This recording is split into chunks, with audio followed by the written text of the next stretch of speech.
आज अगर हम मोदी जी से सवाल करते हैं, आज अगर हम योगी आदित्यनाथ से सवाल करते हैं, तो लोग हमें कहते हैं कि हम हिंदू विरोधी हैं। भैया हम राम को भी मानते हैं और हम संविधान। हिंदू विरोधी तो भाजपा के लोग हैं जिन भाजपा की सरकार के राज में केदारनाथ मंदिर का सोना पीतल बन जाता है, जिस भाजपा के राज में राम मंदिर का घोटाला होता है, जिस भाजपा के राज में शौचालय का घोटाला होता है। आप सोचिए आप कैसे हिंदुओं की बात करते हैं, जिस भाजपा के राज में हिंदुओं की बेटियों के साथ बलात्कार होता है, जिस भाजपा के राज में हिंदुओं की बेटी का सब रातों रात जला दिया जाता है, जिस भाजपा के राज में हिंदू की बेटी को नए साल के जश्न के दौरान दिल्ली के अंदर खदेड़ा जाता है, जिस भाजपा के राज में देश के किसान, देश के प्राणदाता, अन्नदाता को आप देख रहे हैं किस तरीके से बेरहमी से मारा जाता है, वाटर कैनन से पानी छोड़ा जाता है। आंसू गैस के प्रधानमंत्री विदेश की यात्रा कर आए, मध्य प्रदेश में चुनावी रैली का बिगुल फूंक किया गए। क्या प्रधानमंत्री को शर्म नहीं है कि प्रधानमंत्री जाए मणिपुर? क्या मणिपुर भारत देश का हिस्सा नहीं है? मणिपुर में चुनाव नहीं तो प्रधानमंत्री नहीं जाएंगे?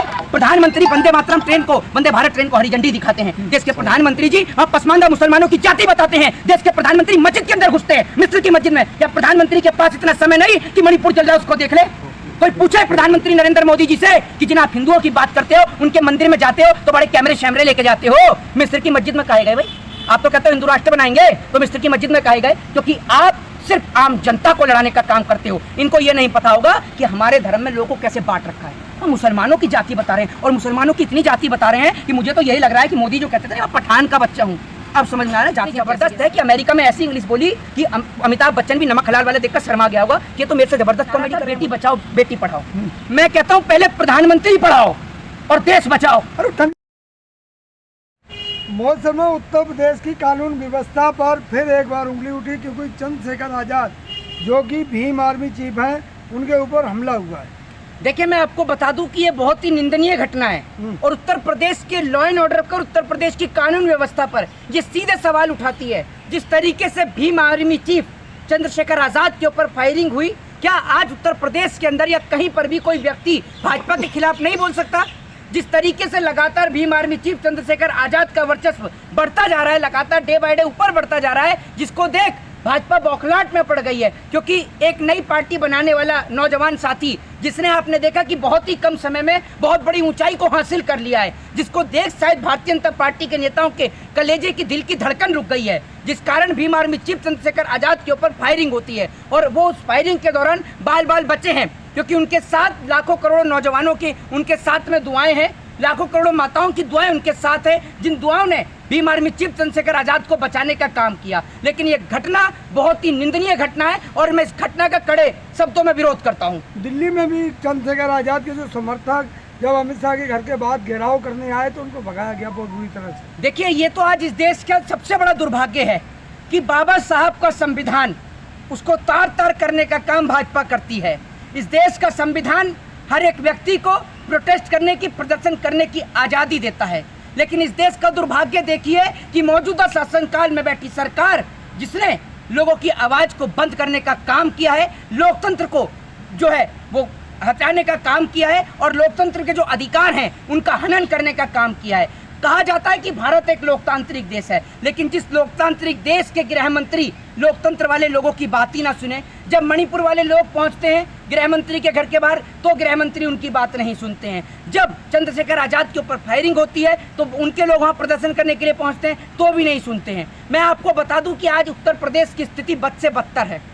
आपको पता नहीं होगा कि क्रिमिनल कब किस भेष में आ जाए। क्या पता क्रिमिनल पत्रकार का भेष लेकर आ जाए, क्या पता क्रिमिनल वकील का भेष लेकर आ जाए, क्या पता क्रिमिनल आपकी बाइक पर आके गाड़ी पे आके गाड़ी पे ऊपर फायरिंग कर दे।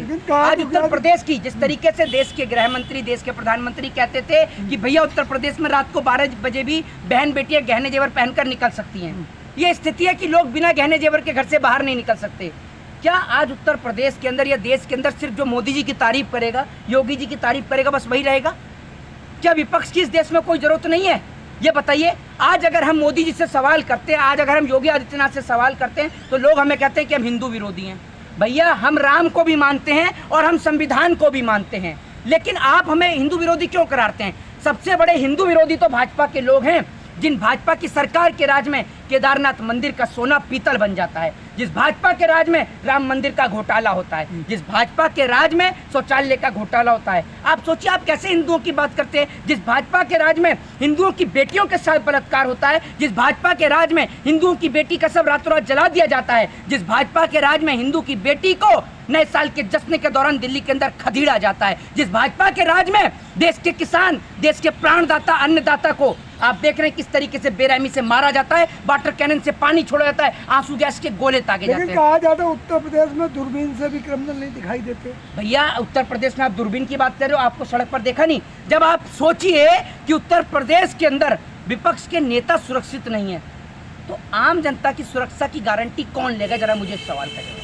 आज एक सबसे बड़ी खबर है कि राहुल गांधी जब मणिपुर गए तो उनको रोक दिया गया। देखिए इस वक्त में विपक्ष के जितने भी नेता हैं सभी की आवाज दबाने का प्रयास भाजपा सरकार कर रही है। भाजपा सरकार बौखलाई पड़ी है और भाजपा सरकार सोच रही है कि साल 2024 से पहले कैसे भी करके विपक्ष को पैक कर दे। कभी भारतीय जनता पार्टी की सरकार माननीय सोनिया गांधी जी के पीछे रखती है, कभी माननीय अखिलेश यादव जी के पीछे रखती है, कभी माननीय लालू प्रसाद यादव जी के पीछे रखती है, तो कभी माननीय अरविंद केजरीवाल जी के पीछे रखती है। आपने देखा कि आम आदमी पार्टी के नेता कभी मनीष सिसोदिया को अंदर किया जाता है, कभी सत्येंद्र जैन को अंदर किया जाता है, कभी लालू प्रसाद यादव को अंदर किया जाता है, तो कभी आपने देखा कि सोनिया गांधी के ऊपर ईडी की जांच बैठती है, कभी राहुल गांधी के ऊपर बैठती है। तो जो जिस तरीके से देश की जो सत्ताधारी पार्टी है वो इस देश के अंदर डिक्टेटरशिप यानी तानाशाही स्थापित करना चाहती है। जब आज राहुल गांधी मणिपुर के लिए निकलते हैं तो उनको रोक दिया जाता है। क्यों रोका जाता है? किस लिए रोका जाता है? उसके बाद खराब हो जाएगा। उसके बाद अरे माहौल खराब हो जाएगा। देश के प्रधानमंत्री वहां जा नहीं रहे हैं। देश के प्रधानमंत्री के पोस्टर लगा दिए वहां पर, गुमशुदा की तलाश के पोस्टर देश के प्रधानमंत्री के वहां पर लगे हुए हैं मणिपुर के अंदर। आप जाकर देखिए, पोस्टर देखे नरेंद्र मोदी जी के नाम के, देश के प्रधानमंत्री के पोस्टर लगे गुमशुदा के तलाश के। जब प्रधानमंत्री वहां जाएंगे नहीं, वहां पर 1 महीने से लोगों की हालत बद से बदतर है। वहां पर आप सोचिए लोग पलायन कर रहे हैं, वहां पर लगातार नेट सेवा को बंद किया गया है, लोगों को पता नहीं चल रहा मणिपुर में क्या चल रहा है। देश के प्रधानमंत्री विदेश की यात्रा कर आए, मध्य प्रदेश में चुनावी रैली का बिगुल फूंक के आ गए। क्या प्रधानमंत्री को शर्म नहीं है कि प्रधानमंत्री जाए मणिपुर? क्या मणिपुर भारत देश का हिस्सा नहीं है? बताइए आप मुझे, या मणिपुर में चुनाव नहीं तो प्रधानमंत्री नहीं जाएंगे? प्रधानमंत्री वंदे मातरम ट्रेन को, वंदे भारत ट्रेन को हरी झंडी दिखाते हैं। देश के प्रधानमंत्री जी वहाँ पसमानदा मुसलमानों की जाति बताते हैं। देश के प्रधानमंत्री मस्जिद के अंदर घुसते हैं, मिस्र की मस्जिद में। क्या प्रधानमंत्री के पास इतना समय नहीं कि मणिपुर चल रहा है उसको देख ले? कोई पूछे प्रधानमंत्री नरेंद्र मोदी जी से कि जिन आप हिंदुओं की बात करते हो, उनके मंदिर में जाते हो तो बड़े कैमरे शैमरे लेके जाते हो, मिस्र की मस्जिद में काहे गए भाई? आप तो कहते हो हिंदू राष्ट्र बनाएंगे, तो मिस्र की मस्जिद में काहे गए? क्योंकि आप सिर्फ आम जनता को लड़ाने का काम करते हो। इनको ये नहीं पता होगा कि हमारे धर्म में लोगों को कैसे बांट रखा है। हम मुसलमानों की जाति बता रहे हैं और मुसलमानों की इतनी जाति बता रहे हैं कि मुझे तो यही लग रहा है कि मोदी जो कहते थे ना पठान का बच्चा हूँ, अब समझ में आ रहा है जातियाँ कैसे गिना रहे हैं गुरु। धड़ाधड़ गाड़ियाँ जातियाँ गिना रहे हैं कि जोगी होते हैं, पसमानदा मुसलमान होते हैं।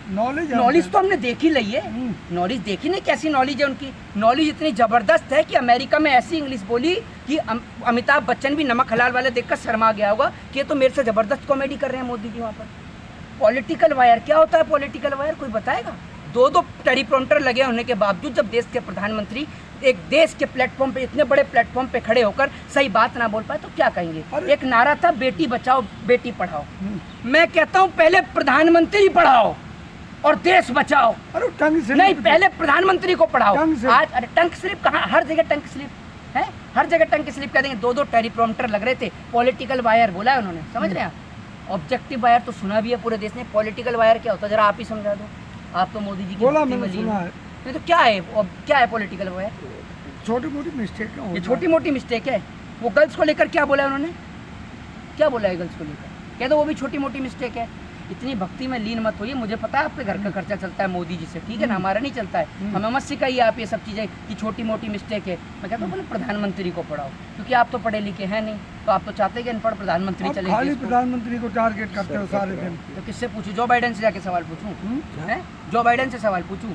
आज जिस तरीके से विपक्ष के नेताओं पे फायरिंग हो रही है, एक बड़ा सवाल है। और मैं देश के लोगों से कहना चाहता हूँ कि प्रधानमंत्री चुने तो पढ़ा लिखा चुने। जय हिंद, जय भारत, वंदे।